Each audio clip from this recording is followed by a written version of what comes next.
Guess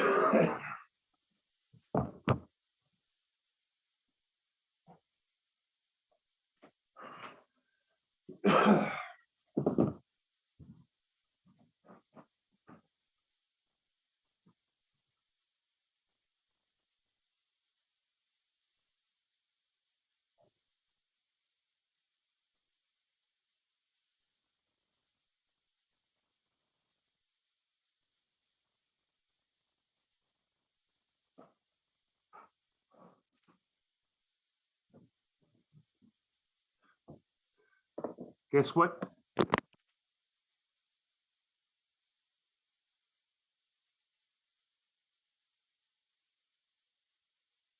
Hello, hello.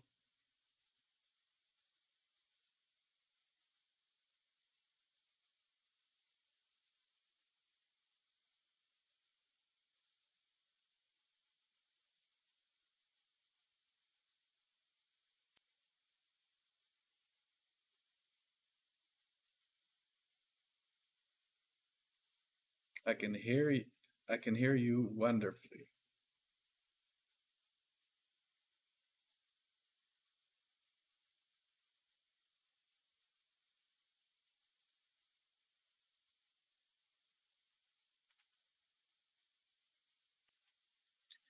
Well, then let's show off what you just got. Hello, everybody. Welcome to Torn Tuesday. This is your weekly dose of all things Hobbit, Lord of the Rings, books, movies, games.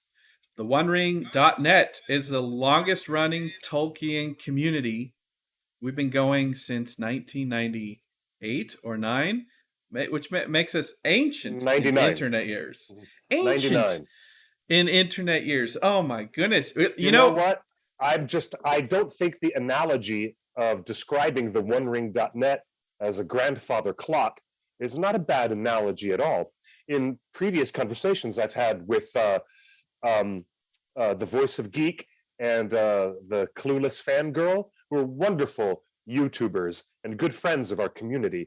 I was just, telling them we've been around long enough so that we could be, fairly represented in a little loose analogy as a grandfather clock. Wherever you are in the house, it doesn't matter if you're out in the garage or upstairs in the second master bedroom, it doesn't matter. If the clock strikes in the house, you will hear it. It's always there, always venerable, always trustworthy, always on time, and you can hear us throughout the house. Cliff, I'm exaggerating. We're so old, Cliff. We're so old that exaggerating. We're so old that when we started going to San Diego Comic-Con, you could walk up and buy tickets on the same day. You literally could walk up on a Friday or Saturday or Sunday and go that afternoon. Go that afternoon. You didn't have to pre-sell. That's how long we've been going to San Diego Comic-Con. And if anyone's ever tried to go in the last decade, boy, oh boy, it is not that anymore. Cliff, I'll have a surprise for you in the chat room. We have one of our old friends, Emily Cheatham, is in the YouTube chat. I just saw Emily. Hi, Emily. I just saw you in the YouTube chat. It is so lovely. 1 a.m. where she's at. I see Guy in Facebook chat. I see Brennan in the Twitch chat. I don't know if Twitter works or Twitter has a chat anymore because they changed their whole live stream setup. But I see a lot of our regulars, Aerovandi and Princess Toy Nerd. A couple people in the chat are saying they've been loyal readers and followers since 1999. So you're as old as we are, and boy, are my joints feeling it. Wait, am I that old? Don't even get me started. When I met you, Cliff, you had blue hair. Oh gosh, do you have that photograph? Don't you neither have blue and you neither have hair anymore. That's how long it's been. Do you know what? I shave all this off. The reason why I don't have it anymore is because I shave it. What? It wouldn't possibly be because of any genetic reason whatsoever. No, I just don't need it anymore. Bye. Well, shave it. Well, we've been doing this for so long, and we've been following all the ruminations of all the adaptations. We've interviewed everyone from Ralph Bakshi himself Yes. to the writers of Ralph Bakshi's and the animated Hobbit. And you produced Ringers, Lord of the Fans, which tracked all of Tolkien fandom. So we've been able to Well, actually, take. all of Tolkien fandom from a Western popular culture point of view, because that was where much of the very unique energy was coming from, was from the Western popular culture response to Tolkien. Yeah, Yes, indeed. Cliff, you remember our first live streams where we did shadow puppets on the walls and people Oh followed gosh, along? I do. I think I do remember that. Oh my goodness. Shadow puppets on the walls. Do you remember? Oh well, don't even. Don't Don't even. even. Don't Don't even. even. Hey, Cliff, I've got a surprise. I know you have a surprise for us, but I got I a have a surprise. surprise. I got a surprise for you. Okay, let's ask the audience. Who's going to reveal their surprise first? We Let's got ask two the audience. surprises. We It's got either two surprises. it's either Justin reveals his surprise first, which uh I don't know. I really don't want it to sound like that, but yeah, I've also got a surprise that came in the mail yesterday. Um, anyways, what's going on here in the YouTube chat? We have the Well, most wonderful people. I see I people want in to the acknowledge. I do. I want to acknowledge everybody. Say hi, everybody. Nice to see you. My name is Clifford Broadway. That right there, that guy, that's Justin Sewell, and we are bringing you the regular Torn Tuesday live stream show with all the mischief and all the shenanigans that we can put together. and, Wait, sometimes we have to delve deep and dig deep into the darkest places of the internet to get our scoops. And sometimes we unearth Balrogs and we start running away. So we do all the hard work so you don't have to. Look, I'd say everyone's saying Cliff and Justin, but I've got two things about. I got my name in the chat, in the Facebook chat, and I got the news that is the top of the thing. So we're gonna start with what I wanted to talk about, which is Peter Jackson's new trilogy is Get Back. It's called Get Back. He has turned his Beatles documentary into a trilogy. If you could believe it, Peter Jackson, of all people, who had a Really? complete. He had a finished 2-hour documentary that was going to premiere at festivals last year. Pandemic happened. Disney Plus stepped in and said, "Hey, we know you have extra footage. What do you want to do?" And Peter says, "You know what? I think I got a trilogy in me." Cliff, are you Oh, my surprised at goodness. that? That is not surprising. He's the guy who always does that. Somebody says, "Hey, I see that you want to make that movie. That sounds like a good idea. Let's make that movie." And Peter Jackson is like, "Yeah, this is awesome. How about more than one? Let's make it more. How about 2 or 3? We're getting 2 or a 3." trilogy. And It's coming out Thanksgiving weekend, wow, so I think they're gonna debut. They're gonna do Friday of Thanksgiving, the day after Thanksgiving, which is Friday. I think they're gonna do one episode every day, Friday, Saturday, Sunday, and Peter Jackson's new trilogy is this Thanksgiving. wow. Now keep in mind that the original Lord of the Rings trilogy was not a trilogy idea that Peter Jackson came up with. It was Bob Shea Bob at Shea, New at Line. the head of New Line, said Yeah, what? Said we can't tell this story in 2 movies. It's 3 books. We got to do 3 movies. that's right. 3. And 3 is a magic number. So If Cliff, anybody remembers Schoolhouse Rock. Wait a minute. Reese in But the chat room. The Reese in the chat room says Mr. Jackson needs an intervention. This trilogy stuff is getting out of control. An intervention, maybe, but I mean, the difference was that the Lord of the Rings was not going to be a trilogy, at least not originally conceived by Peter Jackson. But The Hobbit was not going to be a trilogy either, because it was conceived by Guillermo del Toro, and his idea was to make 2 movies. 2 movies, and just 2 movies, and then something happened, and we all know that's something that happened. That's a pretty big surprise. Oh my gosh, I had no idea that Peter was expanding his Beatles documentary to such a large degree, and that's kind of wild. Let me ask then, does that mean a delay or a significant delay in how long they're going to finish post-production and then get the documentaries on streaming platforms. Are they pushing back the release date? Do we know? No, it's coming out Thanksgiving. This is the real deal. But he's still working on the same material on the same release date?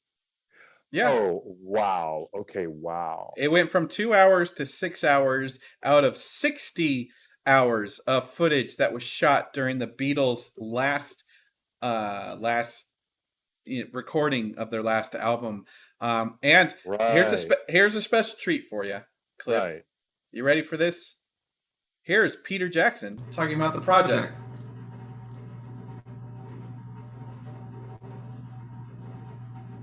Wasn't supposed to be.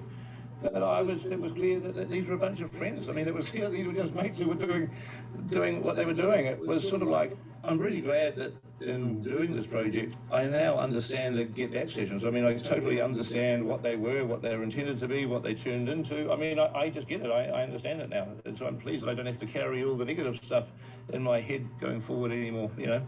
I actually have a much more of a balanced point of view of it now, so I'm very happy about that. For decades. So it's pretty exciting. It's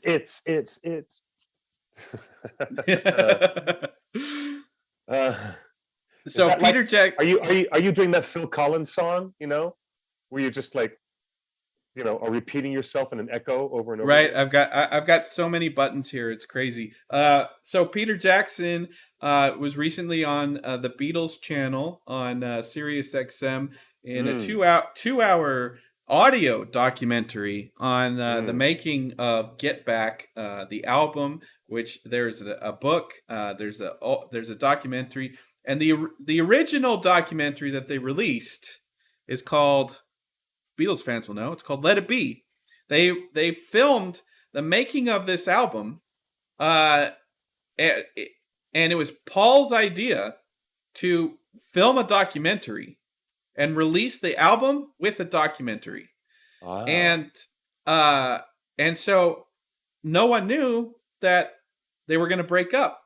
So this is literally, they started filming the making of this album, and George Harrison quits the band, and then John's like, I'm not feeling this anymore. And then Paul was like, fine, here's some papers. Let's break up.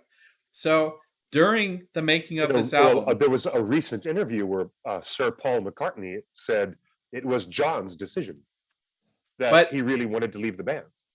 Well, George had already left the band. That's intriguing. That's intriguing. Paul served the papers. So who really left the band?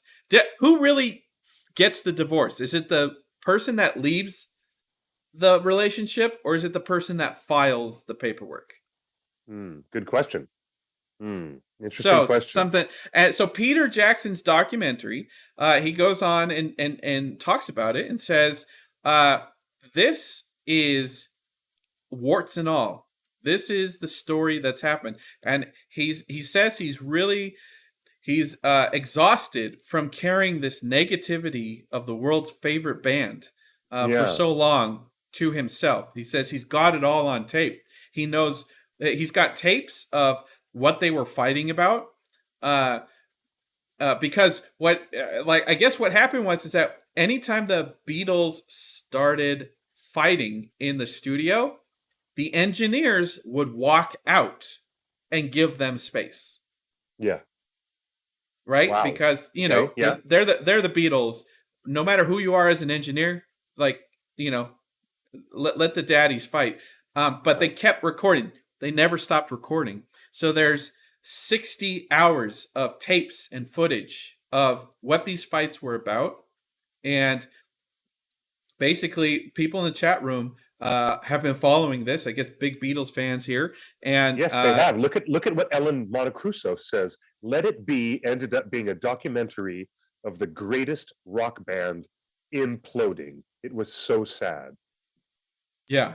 It's so this is going to show, it's interesting. It's interesting. Peter Jackson's going to show the breakup of the Beatles in a 6-hour documentary. I have no doubt it's going to be one of the greatest documentaries ever made because he's just really good at this. But let's talk about the World War I documentary for just 10 seconds. That movie, They Shall Not Grow Old. It was a stunning achievement for a historical documentary, and it was Peter Jackson's magical team of wizards at Weta who were able to repair all that old footage from World War I and clean it up and add new sound and audio and colorize it and make it 3D. It was unbelievable. Really unbelievable. Well, guess what, Cliff? He took the technology from the World War I footage documentary that he did, and he's using the same technology to up-res all of this old hand-cranked 16 millimeter Beatles footage. So this Beatles movie will look like a modern movie with modern frame rates. He's color corrected. He's steadied the camera. He's lessened the film grain. He's upped the contrast in the colors. He has treated the footage of the Beatles as if it were supposed to look modern. So this movie, the Beatles fans are freaking out in a good way right now because this movie is going to be the Beatles looking the best they ever have. Orion's Angel in the chat room says Paul McCartney definitively said in a Howard Stern interview from a few years ago that John Lennon went first. Here's the thing. Paul McCartney said that. Of course Paul McCartney is going to paint himself as the hero of his own story. And this is what's interesting. There you go. No. Here's what's interesting about having Peter Jackson do this. Peter Jackson is a strong enough storyteller and filmmaker to tell the story as truthful as he can make it, and objective as he can make it. And this is what's interesting, that this movie, Get Back, is made with permission of John Lennon's estate, George Harrison's estate, both their widows, and the two remaining surviving members of the Beatles. They are all have given their blessing. And they're all in their 70s and 80s. They're all in their 80s. Okay. Right. Yeah. So they're all in their 80s. So they don't have anything to prove anymore. So they gave Peter Jackson carte blanche to tell the story that is shown in the footage and in the tapes. Somebody said that the trailer recently appeared on the Disney Plus YouTube channel. That's what someone said in the chat. Yeah, there was a trailer a couple weeks ago. Kay in the chat, Kaylin Griffin, good to see you, Kay, says, I trust what Sir Paul says. Look, there's no reason not to trust what anyone says, but come on, we all know everyone is the hero of their own stories. And like, remember 10 years ago, I think, when Paul McCartney decided, after John Lennon was long dead, decided to retitle the credits on all digital releases of Beatles albums to say McCartney Lennon instead of Lennon McCartney. For their entire career, writing credits were Lennon McCartney. And then for some reason 10 years ago, Paul said, you know what? I wrote more of that song. I'm going to call that one McCartney Lennon. Like, come on, dude. Come on. So I'm just telling you guys that, reminding you that it's not bad blood. It's just everyone's the hero of their own story. And I'm not saying that Paul is lying, that John quit the band first. The fact is, George quit the band first. Literally. It's in the documentary. He writes in his journal on the day. Went into the studio, left for lunch, left the band. So, Wow. I'm not saying Paul is lying. John wanted to leave. George wanted to leave. George left. So, it's tough, man. And who filed the legal paperwork? Paul. Who really wanted it more? Was it the guy that stormed off and left in a huff, or the guy that filed the paperwork? Whoa. Okay. Well, I'm all right. just saying. You know, it's I'm also reminded of George Harrison's personal account of how often he tried to put songs in front of them. I mean, the songwriting team was Lennon McCartney or McCartney Lennon, whatever. But I remember Mr. Harrison more than once saying, I tried and I tried to put some of these songs in front of them, and they just weren't that interested. And he does feel like he got lucky, or I remember him saying that he felt it shouldn't have been that much pressure or trouble for him to put some of his handcrafted songs up up for recording. But Cliff. we're talking about we're talking about some of the greatest classics of "While My Guitar Gently Weeps" and other songs that George Harrison has written. But right. yeah, So, Orion's Angel says maybe every person involved will have their point of view. That's all I'm saying. Everyone has their point of view. And here's the thing: Peter Jackson is such a strong storyteller. Yeah. That we're basically going to see it through Peter's lens. He's I taken wonder if this is going 60 to be. hours. I wonder if this is going to be controversial to the generally accepted history of the Beatles, multi-storied career. I Well, wonder let if me this ask is you. going to Let me stir ask the you waters this. a little bit. My question to you, Cliff, follow up: Hmm. was the Hobbit trilogy controversial to long-standing fans? Yes, the Hobbit trilogy was controversial with introducing major lead characters that were never in the book, and extending a tiny little episodic children's novel into a big old 3-movie, a rather high-strung movie series with a lot of Lord of the Rings energy, which was what Peter was trying to reproduce, that lightning in a bottle type of energy that he was trying to reproduce. So it is so. Charam says what Justin is saying is similar to that new Matt Damon movie, The Last Duel. It's told from different perspectives. That is a whole different thing, because that is a very gruesome, illegal act of. Isn't it like the depiction of sexual violence and rape is very, very sensitive. And Ridley Scott, I saw the movie. I just saw the movie a few days ago. Oh, you did? You did? Yes, I did. And Ridley Scott was very interested in reproducing the old Akira Kurosawa approach of Rashomon. And if you remember that wonderful movie, Rashomon, it is told as the exact same story, reproduced in different points of view from each character. And so the movie goes forward, tells the story, and then backtracks again to the beginning point of that time and tells the same story from the other character's point of view. And that's the same thing that the Last Duel is interested in doing. And I thought it was rather effective. I think the movie was historically fascinating. It was moody, very moody and dark, and maybe a little bit overlong. I think Ridley Scott and his editor could have trimmed about 7 to 10 minutes off of it, and it would have been fine. But it was a rather successful and really intriguing film.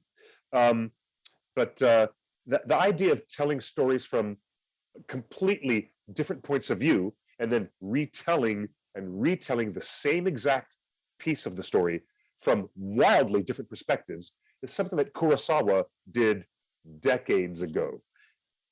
Just to say that. But everybody, is probably aware of that, people who know film history. Peter's not doing that. Peter Jackson's probably not going to be doing that approach in his documentary. Right. Well, because they're two people who cannot represent themselves. In a conversation about the Beatles and the waning days of the Beatles as a group, not everybody is there to speak for themselves. So I don't think Peter would try to go in that route. But, Cliff, it's interesting. Peter won the record number of Oscars with Lord of the Rings. He made $6 billion at the box office. Hollywood basically said, what do you want to do with your life? He said, I want to do King Kong. And he got King Kong. Were there any fans of King Kong that didn't like Peter Jackson's version? Maybe. I mean, Peter was very happy to get the chance to produce all the extra stuff on Skull Island with the bugs and the monsters, attacking, Jack Black and Naomi Watts, because he was able to greatly extend what was going on Skull Island, to the point that Peter was doing things that the original King Kong filmmakers were not able to do. And that was a plus. But on the negative side, most people thought that King Kong was a really overindulgent affair where somebody should have been in the room to tell, like a hard-handed producer should have been in the room with Peter saying, let's pull it back, because King Kong, the way that Peter ultimately delivered it, is a rather bloated affair. I have to admit, I enjoyed the film. I really did enjoy it, but I can tell when it was self-indulgent to the point that it actually became bloated. And something like that happened with the Hobbit trilogy. Something of what happened with King Kong and Peter indulging himself a little bit too much, that actually happened in the Hobbit trilogy. You can fight me on that. I don't care. Robin says even parts of Lord of the Rings are bloated. Pause. Pause. Well, pause. Okay, You're pause. Talking about theatrical version or extended version? No, yeah, the theatrical versions are perfect. Extended editions, I will agree with you. Theatrical version. So, Cliff, you've got Peter. Okay. You got Peter Jackson 4 movies in a row that are bloated, and let's not even talk about his involvement with Mortal Engines. So, you've got King Kong that's bloated. The Hobbit movie, which is one movie extra and way bloated. Is there any chance that this Beatles documentary could feel bloated? Or is this such a moment in time that we just want to live in that time and space with these guys as they're going through their divorce? I think you hit on that. I mean, yes, the answer is yes to both. Both of those suppositions that you just said are equally likely to be true. Yes, it's going to be maybe a little bit overdone. Maybe somebody needs to be in the room to say, restrain yourself, Peter, pull it back. It doesn't need to be a trilogy. But then again, it is powerful nostalgia, and it is an opportunity to take a look at the career of the Beatles in a way that was never, ever, ever seen before. And we might learn something. I mean, collectively, it's a golden opportunity to learn more about these astounding musicians that have impacted rock and roll and popular culture in the biggest way possible. So maybe both things are true. What is your gut? What is your gut instinct? He had a 2-hour documentary. Now they told him to make it 6 hours. What is your gut instinct? That is this going to be the greatest Beatles thing? Yeah, if it's like They Shall Not Grow Old, then yes, this is going to end up being phenomenal. And I should quit my grousing. You know what? I should just take my own advice, because I was on Twitter a few days ago complaining about all the people nitpicking, and I mean they were nitpicking at Neil Gaiman about the very anticipated upcoming Sandman live action adaptation of the Sandman comic books that will be made by Netflix. And everyone was just nitpicking about the casting of this person and the casting of that person. And ultimately, we get Brienne of Tarth Remember, all you Game of Thrones fans out there?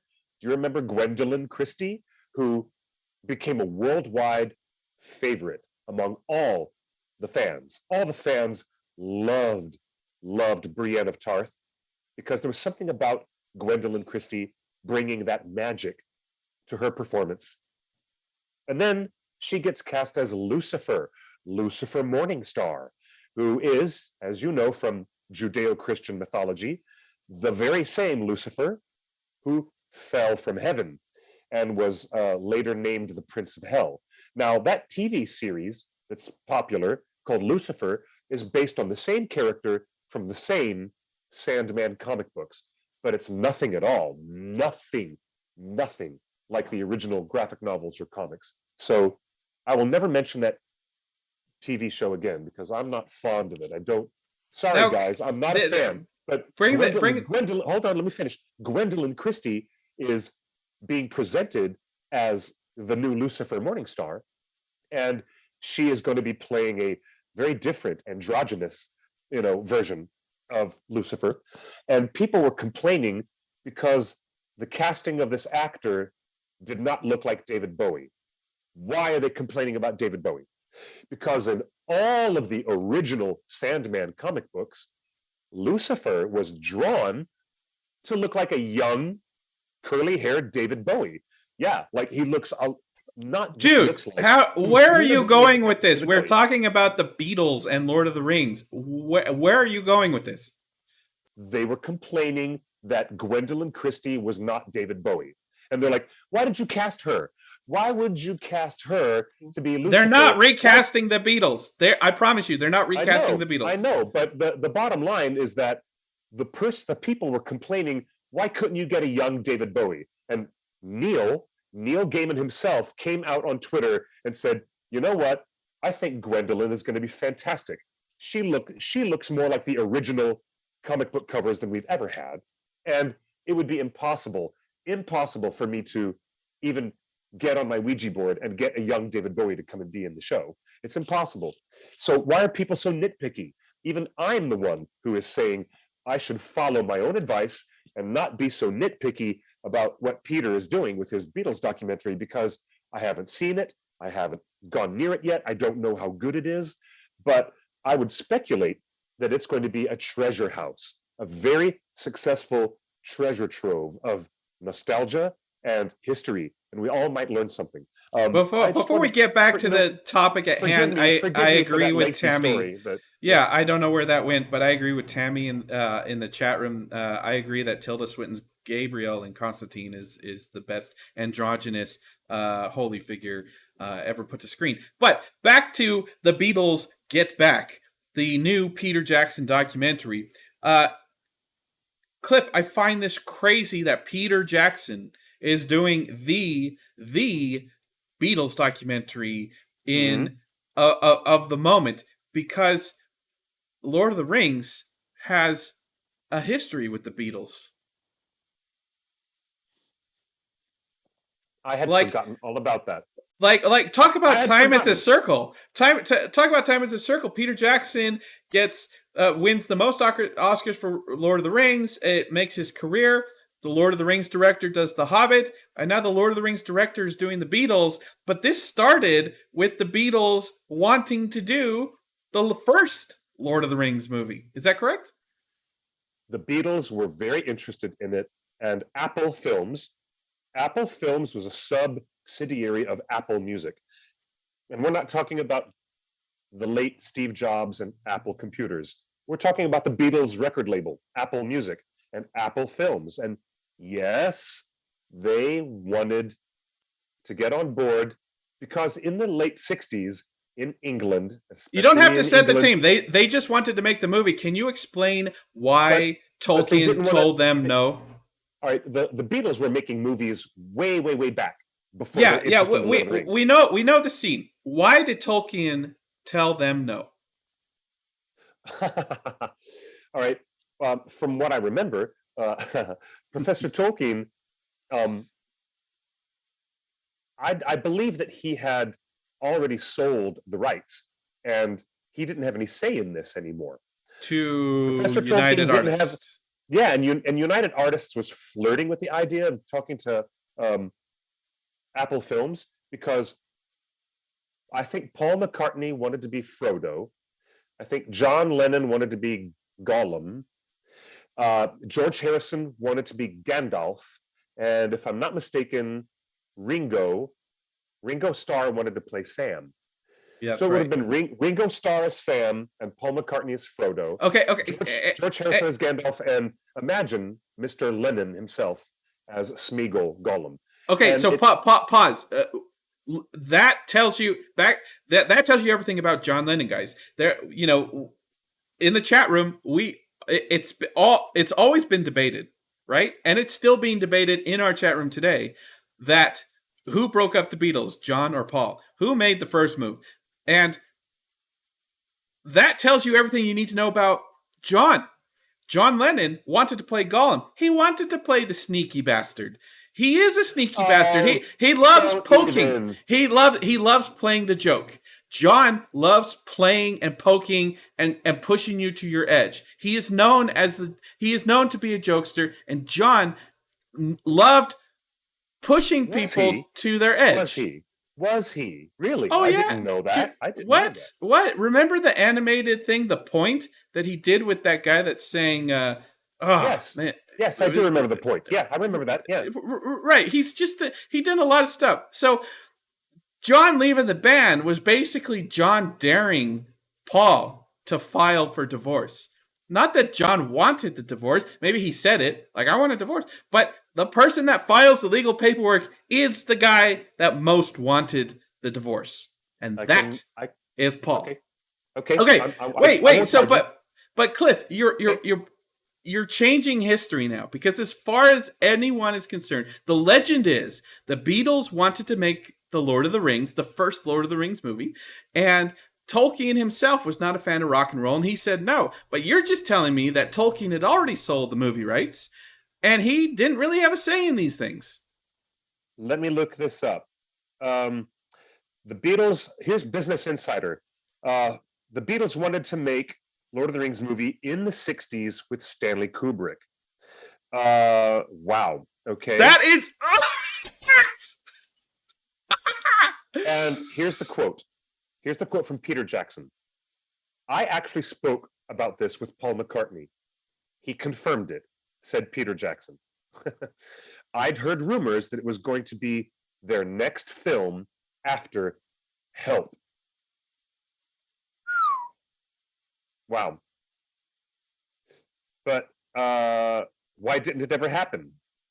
Okay, it says Peter Jackson, according to the story he learned from Paul McCartney, Stanley Kubrick turned the Beatles down. However, the final nail in the coffin came from Lord of the Rings author J.R.R. Tolkien himself, who was not a fan of the collaboration. So it was something John was driving, and Tolkien still had the film rights at this stage. So I was wrong. Sorry. Okay. To correct the record. It was something that John Lennon was driving, and Tolkien still had the film rights, but he didn't like the idea of the Beatles doing it, so he killed it. So there you go. All right. Here's another spoiler. Here's another spoiler from the new Peter Jackson trilogy, Get Back the Beatles. The reason that they filmed this footage for the Let It Be movie, Now Get Back, is because they were under contract with United Artists for a 3-picture deal, and the Beatles had only delivered 2 movies out of a 3-picture deal, so they owed United Artists 1 more movie. And didn't Tolkien sell the Lord of the Rings rights to United Artists? He did. He sold the rights to United Artists, and I think it involved producer Saul Zentz, who ended up getting his hands on all the rights after United Artists. So at the same time. Look at all the puzzle pieces coming into play, guys. A 3-picture deal with United Artists. The Beatles deliver 2 movies. They need to make a 3rd one, or else they're in breach of contract. So the Tolkien sells the rights to United Artists, and the Beatles say, "Hey, let's do that one." Why don't we do that one? And that'll fulfill our third movie, and also Lord of the Rings. Was that just the Beatles being lazy, or were they really fans of the story? Let's see. When was Help released? Let's look it up. So 1965. Okay, that movie came out in 65, and that is the right time. You're right. After Help, it was the late 60s, and it was at that time, even though The Lord of the Rings had been published in 1950s, 1954. All those years later, there was a new wave, a bigger wave of readers and a much bigger readership for the Lord of the Rings trilogy, a much bigger popular culture energy in the late 60s. And that makes sense because it was after Help, came out in 65. So yeah, it's interesting. We should have seen a long time ago that Peter Jackson was ultimately going to get into bed and with the Beatles albums and history and discography of all the Beatles stuff, and would make some kind of a project around them. Because here he is back in 2014 talking about, I'm sitting down at breakfast with Sir Paul McCartney, and he's telling me all these Lord of the Rings secrets that they were going to do. And I'm like, we should have seen this coming a long time ago, that Peter is the biggest Beatles fan as much as he is a World War I. But that's what's just crazy. The Lord of the Rings director is doing the Beatles doc. I mean, it's just crazy. Here's the other thing, Cliff. It comes full circle, doesn't it? So, in a very funny way. We talked about Peter Jackson's documentary, World War I documentary, which is incredible. You guys have to watch it. They should not grow old. Find it, rent it, buy it, download it. You won't be disappointed. Not only that, Cliff, Peter Jackson took a hands-on role in the Lord of the Rings Appendices. You mean the appendices that were produced and directed by Michael Pellerin that were on the extended editions? Right. Yeah. Yes, he did. Yes, yeah, it wasn't just the studio created some BTS content and the director wasn't involved. No, Peter Jackson was deeply involved in documenting the making of Lord of the Rings. But Cliff, someone in the chat room brought this up, and I wanted to bring it up on screen. Do you remember the movie Forgotten Silver by Peter Jackson? Yes, Forgotten Silver. Yeah, that was the movie that fooled everybody. They thought it was real. They thought that was a real documentary, and it fooled a lot of people. It was his co-director. So check this out. Fun. Yeah. Forgotten Silver is a documentary directed by Peter Jackson and co-directed by Costa Botes. Yes. Now, Cliff, who is Costa Botes when it comes to Lord of the Rings? Well, he's the guy who did the real raw footage behind the scenes. Now, different from the appendices, which are intricately produced with lower thirds and graphics and maps and crossfades and graphics and cutaways and everything. Not the Costa Botes documentaries, which are provided on the extended edition Blu-ray boxed set. Only. You're not going to get them now in the new 4K UHD re-release of the extended films. The Costa Botes Lord of the Rings documentary, it was not on the DVD editions. Correct. It was not on the DVD extended editions, and it is not on the 4K editions. Hey, everybody out there in the interwebs, say hi to Mithrandir. Here's Mithrandir. He's the little gray wanderer, and he's been out in the garden today chasing squirrels. It's very exciting for him. Say hi, Myth. He says, hi, everybody. Dad, can you put me down now? Jeez, put me down. So Cliff, we're talking about Peter Jackson's Get Back documentary, but yes, Peter Jackson's first documentary was Forgotten Silver. Now, you said this tricked a lot of people. What did you mean by that? Is this not a real documentary? It's not. Don't you guys know? Raise your hands in if you have seen this. I just pulled it up. 1995. The film details the career of a supposedly forgotten pioneer of international cinema, Colin Mackenzie, who was allegedly born in rural New Zealand, in 1888. And it's not real. It's not a real documentary. It's a mockumentary, so to speak. And so it's detailing the life of somebody who never existed in cinema history of New Zealand. It's kind of fun. It's really fun. You've got to check it out. But it's not really a documentary. No, it's not. So Peter Jackson knows how to have fun with documentaries. He does. Yes, he does. So could this new Peter Jackson documentary, Get Back, be as much a mockumentary? Could it be a hoodwink? No. He's going for the real deal. No, he's much too reverential. You know what? You should anticipate that this project that Peter is doing is going to be the most reverential to the Beatles' history. He's not going to do that. He's not going to muck about, as they say. But if all of the Beatles, if all the Beatles are on board, could they be? Could this be a mockumentary? Could this be a 6-hour? And Cliff, I bring that up because wait, but hold on. Why'd you think that? I'll tell you why I think that. I'll bring it up on screen. A couple years ago, Netflix debuted this amazing new documentary from Bob Dylan, directed by Martin Scorsese. Look at that. I'll bring it up on screen. Rolling Thunder Review. The Rolling Thunder Review, a Bob Dylan story by Martin Scorsese. You have Martin Scorsese, a major director, using archival footage recently found by Bob Dylan in the Bob Dylan archives, and they released Rolling Thunder Review. People, did anyone in the chat room see this movie, Rolling Thunder Review?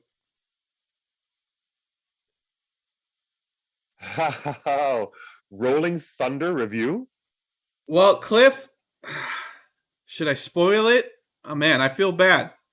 Look, this movie, this documentary is a few years old. I don't think, man. I don't think. Should I spoil it? Okay. Well, Orion's Angel in the live chat has already said that was also a mockumentary. That was a mockumentary. It was marketed. It was marketed and portrayed as a real life documentary of a certain tour segment that Bob Dylan did in whatever 68 or something like that, or 72. So this movie, Rolling Thunder Review by Martin Scorsese, ended up being a hoodwink, a mockumentary. None of it was real. They had taken conversations with Joni Mitchell and James Taylor. They had taken all this footage that were unrelated to this and turned it into something that it's not. Oh, sorry. Orion's Angel says he wasn't talking about Rolling Thunder Review. He was referring to the Woody Allen movie. Okay, sorry, I missed that. So anyway, spoiler is it still true? Rolling Thunder Review is a joke, and it's like a tongue-in-cheek thing. It's a full fake narrative. There was no tour called the Rolling Thunder Review. Joni Mitchell did not tour with the Rolling Thunder Review. James Taylor did not. None of it was a joke. Everything was a joke. But Martin Scorsese and Netflix marketed that movie on Netflix as a real true life documentary using old footage. And here we have Disney Plus giving us the same spiel. Acclaimed director Peter Jackson has found all of this new footage, and it says this is an alchemic mix of fact and fantasy. Martin Scorsese looks back at Dylan's 1975 Rolling Thunder Review tour and a country ripe for reinvention. So it says part of it is documentary, part of it is a concert film, and part of it is a fever dream. So that was written by Netflix, trying to explain it's not what it seems. It's not entirely what it seems. Okay, it's not at all what it seems. It's not. None of it. The whole thing was The whole thing was a fake. The whole story is a fake and a fraud. The chat room says the question is now, why would they make the Beatles? Why would they make the Beatles documentary a mockumentary? And folks, why would Martin Scorsese make a mockumentary with Bob Dylan? Why would Peter Jackson make a mockumentary of the Beatles breaking up? Well, folks, Forgotten Silver. Well, Forgotten Silver. well, folks, that's an interesting point. However, Peter has also proved that he would make nonfiction films, documentary films, that are pure and verifiable and historically accurate, like They Shall Not Grow Old. So there's that as well. Ellen in the chat room says the difference is PJ's using the same footage from Let It Be. He's doing a massive re-edit. Ellen, that's what I'm saying about Rolling Thunder Review. Martin Scorsese used footage from like 2 or 3 other Dylan documentaries. Like most of the footage could be found in other documentaries. In fact, a lot of hardcore Dylan fans, as soon as the movie came out, said, "Oh, this isn't real." So it's the same thing. It's the same thing. Taking old movie. So Laurel in the chat room says, "I love Dylan and enjoyed it, but I went in knowing what it was." Okay. You did. I didn't.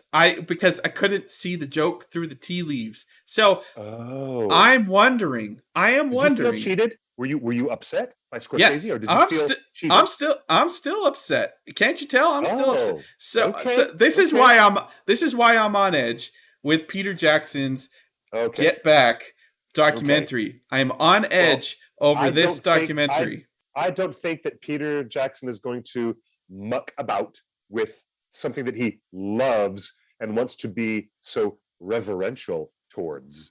And you know what? I think that Forgotten Silver is a great reference point, but there was nobody real there with a real history that Peter wanted to be reverential towards. So this is a completely different beast. Anyway, here's the thing about Peter. Cliff, you and I both know this. And it's not just Peter, the whole Kiwi ethos of filmmaking. I want to refer to Peter Jackson as much as I want to refer to Taika Waititi and his vampire mockumentary. There is something about Kiwis that just want to take the piss out of things. There's just something about Kiwis and mockumentaries. And can you imagine how much fun Ringo and Paul would have in just completely mockumentaring the breakup of the Beatles? That was the most traumatic thing in rock and roll history.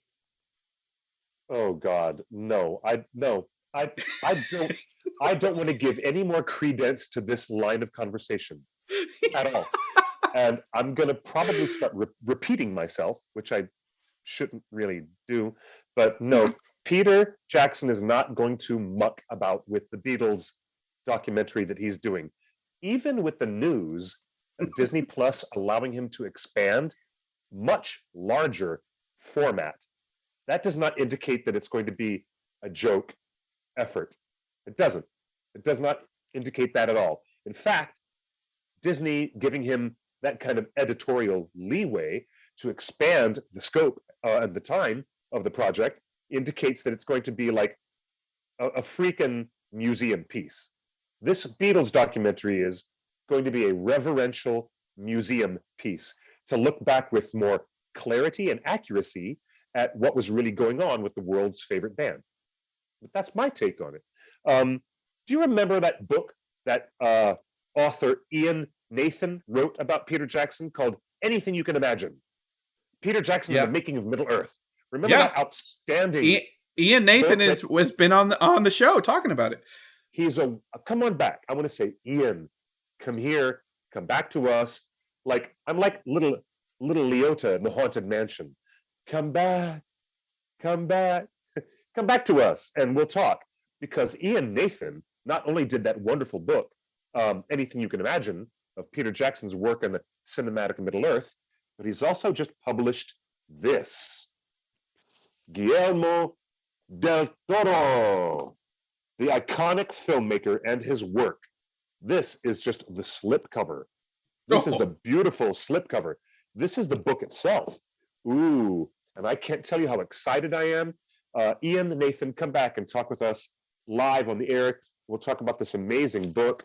And ooh, look, it's all about all the films that Guillermo del Toro has made, going back to Kronos and going even further back to his earliest films. Oh, and look at this Blade 2. It even mentions him directing Blade 2. Oh, look at this beautiful fold out. Oh my gosh, this book is beautiful. It has this massive fold out of all the timeline and chronology of Guillermo del Toro's movies. Oh, this is a beautiful book. Can't tell you enough good things about it. And unlike a lot of other people, I'm a big fan of Crimson Peak. But this is one of the most amazing and artistic motion pictures ever made of all time. It's one of my personal favorites, Pan's Labyrinth. Just phenomenal. And thank you, Ian, for sending me this wonderful volume. It's going to be really cool, and I'm going to read it and get really in depth with it. It's really exciting. Oh, so that's what I just got in the mail. I was so thrilled. That's Thank you. amazing. The chat room is blowing up. Like, that looks like an incredible. Let me ask you the clip. Oh boy! Have there ever been any whispers in all of the people that you know and have made friends with over the years? Have there been any whispers that someone documented Guillermo del Toro's time in pre-production on The Hobbit? I have never heard of that, and if that exists, I would love to see it. I would love to see all that pre-viz, the pre-visualization reels. I want to see the storyboards. Oh my gosh, I would love to see some of the earlier costumes designs. And oh yeah, I'm down for that, but I've never heard of it. I've never heard of it. So we don't know if anything was documented about his time, his creative efforts and his time there and everything like that. Haven't heard, but I sure would love to see it. I also got some other interesting things in the mail. Someone in the chat room says, I still need to check out Crimson Peak. Here's the interesting thing about Guillermo del Toro's Crimson Peak. So highly recommended. Highly recommended. All of it highly recommended. So when Guillermo del Toro was trying to make a Creature from the Black Lagoon movie, and he couldn't get it. The deal never got through. The deal never came through with Universal to do the Creature from the Black Lagoon. So you know what he did? He made his own Creature from the Black Lagoon. He made his own creature. He made his own separate story. Yes. And you know what? The Shape of Water. And he won Best Picture. He won Best Picture at the Oscars. And Best Director. And Best Director. Guillermo del Toro took his failure to secure the gig to do Creature of the Black Lagoon for Universal, and he turned it into a Best Picture Oscar winner, The Shape of Water. Yes. So Crimson Peak is the equivalent to Guillermo losing the Haunted Mansion movie. When he was almost signed on to do a Haunted Mansion movie for Disney. That deal fell apart because of the delays on The Hobbit. I had heard the news. I had heard a lot of early news about Del Toro being attached to a whole new Haunted Mansion movie, something that would forever wash the taste of that Eddie Murphy movie out of our collective mouths. Well, so I think so. He was attached, and then that deal fell through. The Haunted Mansion fell through, and then he went and made Crimson Peak. So, if you look at Shape of Water as the result of losing Creature from the Black Lagoon, Crimson Peak is the result of losing Haunted Mansion. It's amazing, both of them, and equally amazing films. I did say once, Alex, hello, Alex P. in the YouTube chat. Cliff, didn't you say once that in Del Toro's version of The Hobbit, Beorn's house was on stilts? Actually, it was different. What I heard was that Guillermo del Toro was going to turn Beorn's house into something much more similar to the witch's hut of Baba Yaga. And if you know your Russian and Eastern European folklore and legends, the Baba Yaga lives in a hut that will stand up on giant chicken legs and get up and walk around the forest. And that was what Del Toro had planned for Beorn's house, was that his house would get up on chicken legs and walk around. I can't imagine, because, Tolkien never wrote that, but that's what I heard. Yeah, that's what I heard. It was going to be like, yeah, I heard about that. The Wow. other thing I can confirm about Del Toro's Hobbit is that I spoke with the man himself after it had all blown up, and Ron Perlman was going to be Beorn. Mm-hmm. And Doug Jones was going to be Thranduil, the Elven King. That I think we lucked out on getting Lee Pace. Nothing against Doug Jones. He's a wonderful, wonderful man and a friend of the site, and we love him. But Lee Pace was everything I didn't know I want in an Elven King. Indeed. So well, here we go. And you know what? The wonderful people at Weta are actually in the business of board games now. Would you believe it? I ordered this and just got this sent to me in the mail. It's the Unexpected Party board game. Huh. Can you see it? It is. Wow. It's the board game, and the artwork is designed by our friend Daniel Falconer from Weta. I know this looks kind of goofy with me putting my light on it. Yeah, but, you don't need to turn the light on. Yeah. Yeah, how about that? That is the board game that I just got. And the idea of playing this board game is that you're one of the dwarves attending the unexpected party, and you have to keep Bilbo from getting pissed off. You have to try to make sure he doesn't get so strung out that he freaks out on you. You have to keep Bilbo calm while you're running around smashing plates and cracking the crockery and throwing plates and forks around the house, around Bag End. So this is the new board game that I just got with these really cool mini epic designs. I can't wait to learn how to play. This is going to be fun. Thanks, Weta. I love it. Do you get to toss a plate? It says right here on the back, it's a fast, fun, action-based tabletop game that is set in the opening scenes of The Hobbit, An Unexpected Journey. Step into the dwarves' shoes and earn points by performing lines of the song, The Things Bilbo Baggins Hates. While Bilbo might be curious about the antics of his uninvited guests, be careful not to push the poor hobbit too far, or you will be sitting in the dining hall with no dinner. Wouldn't want that to happen.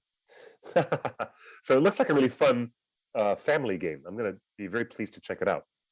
Other news this week, Cliff. Happy birthday, 75 years old, Mr. Howard Shore. Cliff, do you know what movie he makes his cameo in? Well, he made a cameo in King Kong as the composer. He's in the orchestra. We're talking about Lord of the Rings. Stay on topic. Oh, well, he makes a cameo in lots of films, but yeah, in Lord of the Rings, he's in the Two Towers Extended Edition as a man of Rohan, where Gimli and Legolas are having their little drinking contest. And right next to them, literally standing next to them, is Howard Shore. 75 years old. Do you think he has 10 years in him to do Amazon's Lord of the Rings? Say that again. Do you think he is 75 years old? Do you think he has another 10 years in him to do Lord of the Rings? Oh, yes. Look, Miyazaki is how old now? And he keeps trying to retire, and he doesn't retire. He comes back and creates more brilliant artwork at the height of his craft. Even though John Williams did the Star Wars trilogy. He just played the Hollywood Bowl. He's like 91 years old. John 91. Williams. You better stick around, John Williams, another few years, because I want to go back to the Hollywood Bowl and see him again. I really do.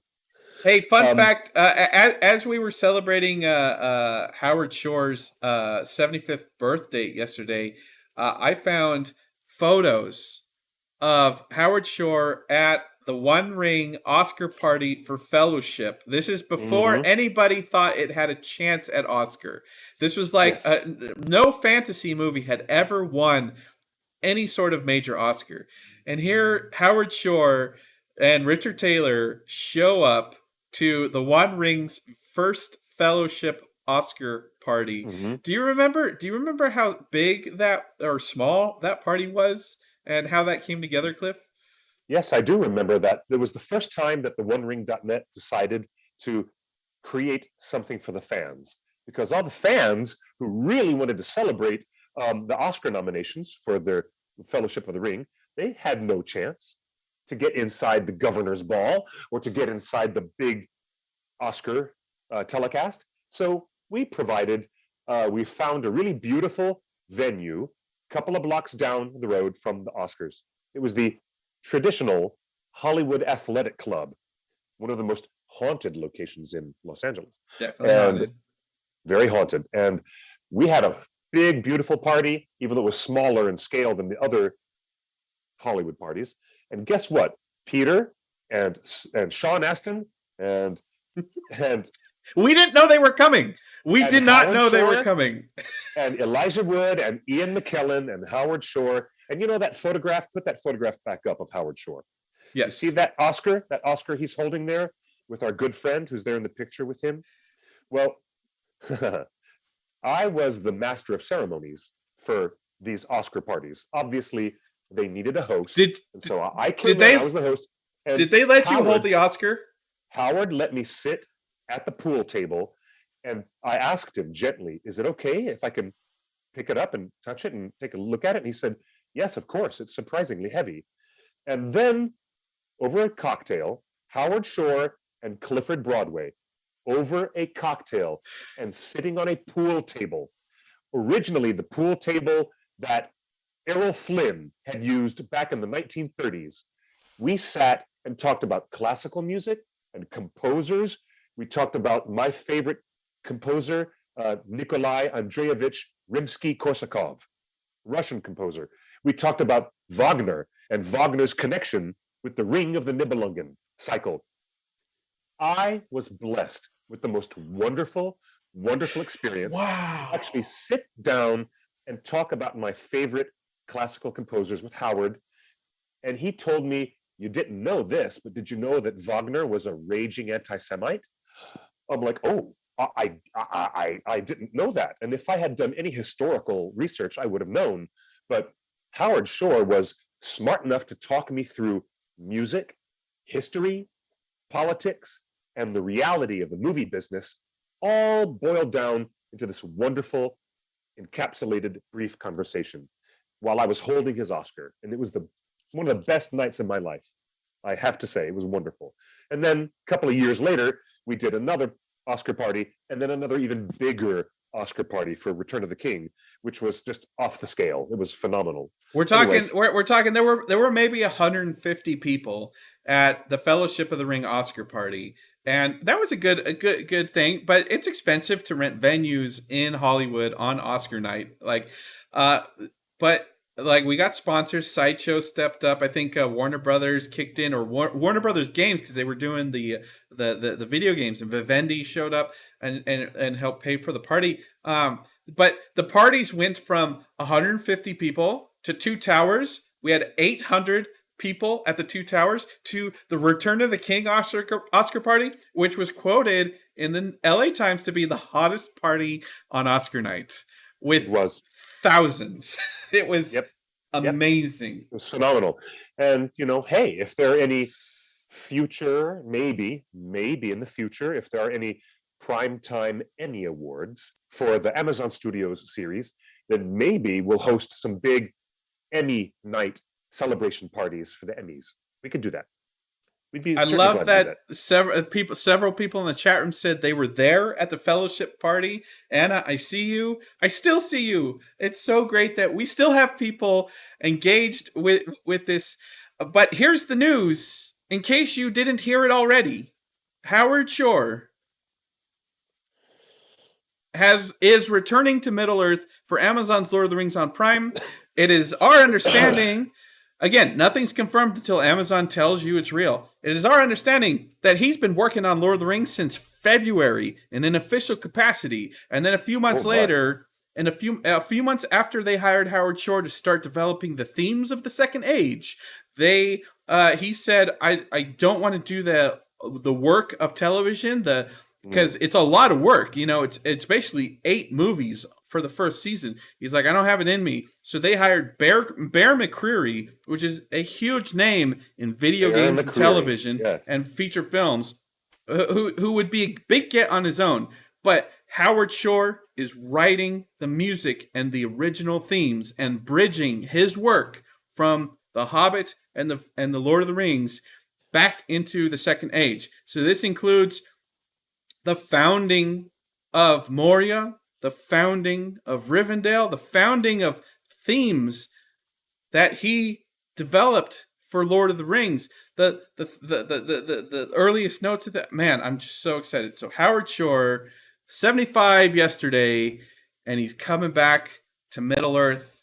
Cliff, Howard Shore was basically the only thing fans demanded out of Amazon. Yeah, that's true. And it was a demand. There's no other way to describe it. It wasn't like, oh, wishful thinking. Really, we wish, wishful thinking, or wouldn't it be wonderful if? It wasn't that. The attitude was, bring him back. We want Howard Shore back. We have to. We're not going back to Middle Earth without him.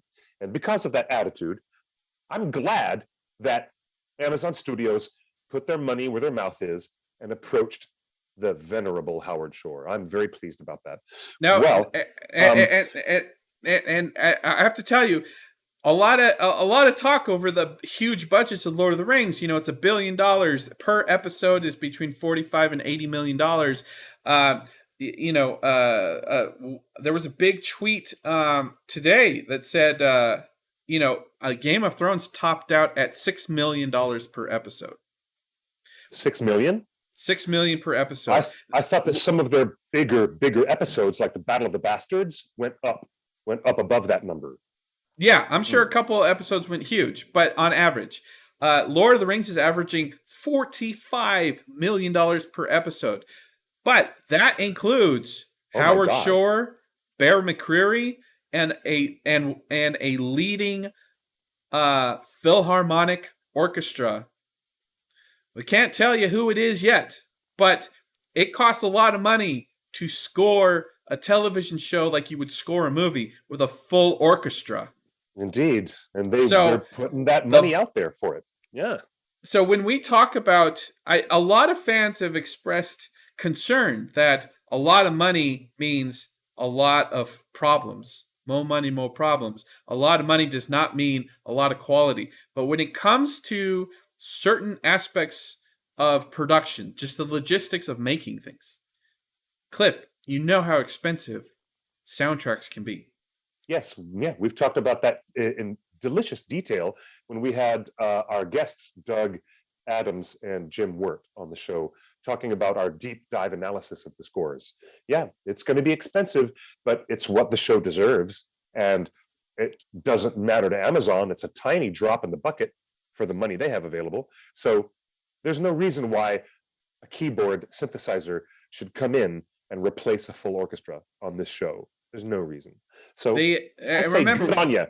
Good on you. They're going from 9 hours of films to 10 hours on the first season, let alone all 5 seasons. We're talking 50 hours or more, 50 hours or more of music. Like, that's where the money's going. Chat room wants to know what percentage of the budget's going to music. We don't know that. How would we know? We don't know that yet, but I can tell you what costs $45 million. Why would a show cost $45 million? This is why. Because with that amount of money, you can absolutely do it right. Howard Shore is not Howard Shore is an expensive person. Bear McCreary is an expensive person. They're both at the top of their game in the industry, and doing a full score with musicians and everything. It's going to be crazy. If you want to go back to our YouTube channel, you can watch the soundtrack commentaries that we did over the holidays last year with Doug Adams, and it is a full extended edition trilogy commentary track from the guy that wrote the books and worked with Howard Shore on the making of the music of Lord of the Rings. He knows all the secrets. We brought out all of the factoids. It is a wonderful YouTube video to watch along with the movies. So yeah, it is indeed. I agree. So thank you everyone in chat for loving those commentaries. Cliff, we've talked much too long, but the show, I wanted to talk about the Peter Jackson trilogy because it's going to be awesome. It's about a month away. We're about a month away from Peter Jackson's next huge trilogy. It's going to be Thanksgiving weekend, and our final thought. It will be on Disney Plus, because I saw a lot of people in the chat asking about where the Beatles documentary, and I'm going to call it a series now. It's not a standalone. A lot of people should know that you need to be a Disney Plus subscriber to get your hands on the Peter Jackson Beatles 3-part documentary series. Yes. Yes. And if you're in Southern California and you want something to do on Black Friday, the day after Thanksgiving, boy, do we have you covered. The One Ring.net is going to have the only Lord of the Rings panel at San Diego Comic-Con. Oh, yes, that's right. It is. Yes, so that's right. We have the only Lord of the Rings panel at Comic-Con. It is Comic-Con Mini, or whatever they're calling it. It is Thanksgiving weekend. It's in San Diego at the Convention Center. It is not live. It is not streaming. It's not online. This is physically in person. You have to buy a ticket, go park your car, take a train, take a bus, take a boat, and come to the thing. It is Friday. It is Friday night. Ride in on horseback. I dare you to ride into Comic-Con on horseback. For Ruin and the Red Dawn? For Ruin and the Red Dawn. Cliff, are you going to be there? No, I'm sorry. I'm not attending. I have a big wedding ceremony that evening that I have to officiate. Sorry. But I do hope that everyone has a wonderful experience, and I will be there in spirit, and I'm sure that we'll be doing some surprises during our little panel presentation. We're famous. We are world famous for providing the only J.R.R. Tolkien panel presentations at San Diego Comic-Con. Nobody else. There's no other YouTuber. There's no just other wait, but wait. Nobody but us. We're the ones who do the big convention events. Quit blowing your own horn, Cliff. Laura in the chat room says her husband volunteers for the board at San Diego Comic-Con. So there are other people that support Comic-Con. So we'll be there. The One Ring will be there. I don't know who's going to be there. We acknowledge that not everybody is ready to deal with crowds, and not everybody is ready to go into a pandemic world situation. So it's okay. I don't believe we have anything crazy to announce, but we have a couple things in the works that are going to be really, really special for fans that come in person. I can't even leak it. I can't even hint at it. But if you show up to our panel Friday night at 6 p.m., the day after Thanksgiving at San Diego Comic-Con, we might have something really neat for you. We might. And guess what? We have a lot of other weeks of Torn Tuesday to talk about that coming up, because it's the November Friday after Thanksgiving. And I was just going to leave that there, because I think it's a very weird weekend to do a convention over Thanksgiving holiday weekend, but that's just me. But anyways, thank you to our faithful audience, and thank you for coming to watch our show this week. We are delighted to have you all here, and we're delighted to talk more. Oh, you know what? I'll let you close the show this time, because I really do have to go, Justin. But that's right. You have to get to work or whatever you need to do. Well, but no, actually, I have to say, let's talk about Adam Warlock for 2 seconds before you close the show, because that explains why Will Poulter left his Elrond half-elven casting role in the Lord of the Rings series, so he could be Adam Warlock for Marvel. But we talked about that already last week, didn't we? I think so. We talked about that with the Lenny Henry news. Lenny Henry is my most exciting thing. But anyway, this is Torn Tuesday. We're here every Tuesday. Cliff, the show doesn't end until you sign us out. Can I do that? Okay. Yes. You are a wonderful co-host and a wonderful producer. Thank you for helping us put the show together. Justin, I acknowledge you, as well as I acknowledge our audience for coming in good faith to talk with us and share news and gossip and all the stuff that we're talking about every Tuesday. We will see you next week at 5 p.m. Pacific time right here on Torn Tuesday. Until then, follow us on all of our social channels at The One Ring Net.